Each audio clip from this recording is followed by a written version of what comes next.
Hi, it's Sam here, and I'm going to talk to you in this recording about proactively supporting your mental well-being. Now think about it, what do we plan for in our lives? We plan holidays, we plan meals and food, we write shopping lists, we look after other people and plan for other people. We plan in our diary to include working and social and things that family members are doing. But how often do we plan for our own mental health, which is really the most important thing? When you're thinking about your week ahead and all the things you have to do you think about what you're going to do for yourself, for your mental health? And I'm sure you're laughing at me right now like, yes, Sam, really? As if, have you seen my schedule? And that is normal. But why is that? Why do we plan for everything except looking after our mental well-being? We tend to wait until we're struggling and then think, do you know what, I need to take a break or I need to talk to someone. Or we carry on whilst we're struggling. So this is why I'm going to talk to you about this in this recording. Proactively looking after your mental well-being because it's important and you're important. And it's actually not that hard, I promise. It just takes a bit of effort until it becomes habit. Have I got it right myself? Well, honestly, most of the time I'm there, but sometimes I slip and I forget and I go back into a depression trough, so I have to work harder to come out of it. Mostly when I slip, it includes shouting at my husband and eating chocolate more than normal for a while. Well, actually, I'm not actually sort of joking. I can recognise the signs now that I need to do something to support my mental health. But let's talk about being proactive. It's not complicated, and you're probably doing all the things that you should be already, perhaps just a little bit sporadically. It's about valuing yourself, valuing your feelings and emotions, and working out what works for you. As always, I'm not going to tell you what to do. I'm going to make suggestions, give you ideas, and ask you to develop your own plan. Although I am going to give you a little bit of something to make it easier. The very first thing you have to do is make a commitment to value your mental well-being, that you are important, that your feelings and emotions are important. Once you can do that, the rest is easy.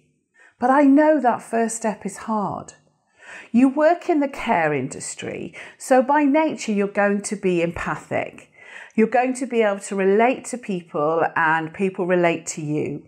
You're probably the sort of person who strangers will talk to and after 5 minutes you know their life story. Is that you? Because that is me. My husband says that I have "talk to me, I will listen to anyone" tattooed on my forehead. It is because you are empathic and you have a caring aura that people pick up on. The problem with being empathic is that quite often you value other people's feelings before your own. You will keep caring and working and putting other people before you, often until you're ill physically or mentally or both. And I understand that. You care so much that you give everything you've got. The only thing that is by giving everything you've got and not giving some to yourself, you actually have less to give. There's so many cheesy analogies that can demonstrate this. You can't pour from an empty cup is one of them. It means that if you keep giving to others without replenishing yourself, then you have less to give. Another one is that you should put your oxygen mask on before helping anyone with theirs. If you're working fully, you can help more people, so it's logical. The first step you have to take to be proactive in your mental health is to recognise the importance of your mental health, that your feelings and emotions are just as valid as anybody else's, but actually more important because they're yours. You are important, you are a priority, you matter. Work towards believing that and acknowledging that. And it's kind of linked to self-esteem. It's about saying, I am as important as other people. And so many of us, especially in the care industry, don't always believe that. If you are, I would love to give you a hug right now to show you how important that you really, really are. Unfortunately, I'm not right next to you, and B, if I was, I wouldn't be allowed to, but maybe one day. Right, so enough of the slushy cuddly bit.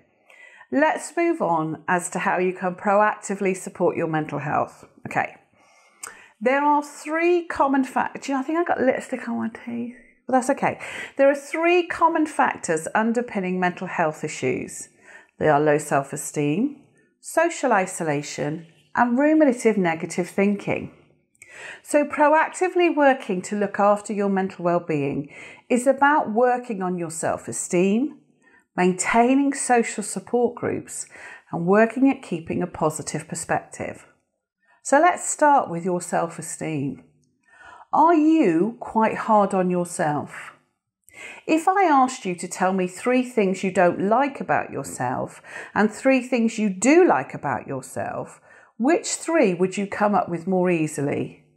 I bet it's the negatives. And again, this is normal. So don't feel that you are the only one, because I promise you, you're not. Proactively supporting your mental health means using positive language on yourself, training your brain to see the positives about you and what you do, not the negatives. When you go home at the end of the day, instead of listing in your head the things you didn't get done, talk about the things you did get done. If you didn't get it done, then it wasn't a priority. Be your own friend. Talk nicely to yourself. Stop beating yourself up for what you think you're not, and start recognizing your good qualities. It's funny. For a long period of my life, I was consumed with the fact that I'm fat. Society likes thin people because apparently fat people are unhealthy and to blame for everything. So people would say to me, look at all the fabulous things you've done, Sam. And I'd be like, yeah, but I'm fat. And then I had a revelation. And let me share that revelation with you, brothers and sisters. The revelation was, yes, I am fat, but I don't care.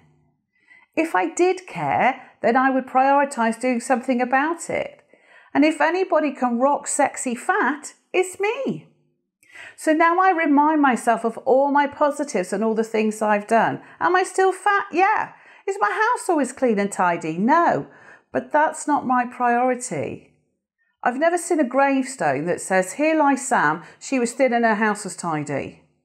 So work towards that revelation for yourself. Forgive yourself for what you're not. It's okay.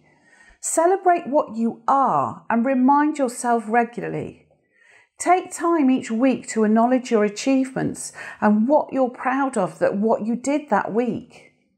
It will be hard initially, but I promise it will become easier the more you do it and will become happy. If anybody tries to criticize you for something, point out that it might be their priority, but it's not yours. Even using different language can make you feel different. So secondly, you have to have regular social interaction with people. Our support networks are so important to our mental well-being. It may be family, friends, work colleagues, whoever you have positive relationships with.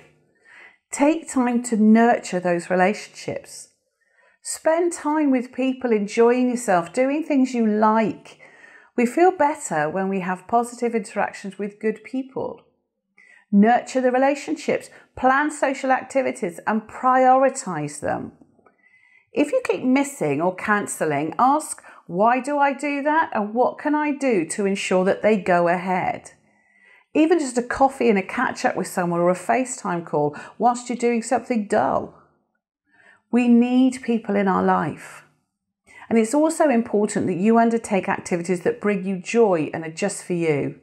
Hobbies, craft, even exercise if you're into that sort of thing. I mean, I recognise that some people actually like sweating, and that's okay. But it can be with people or on your own. Do it for you. And the third thing I mentioned was ruminative negative thinking. We get into negative thinking habits and we get into the habit of only seeing negativity, and that supports our negative mood.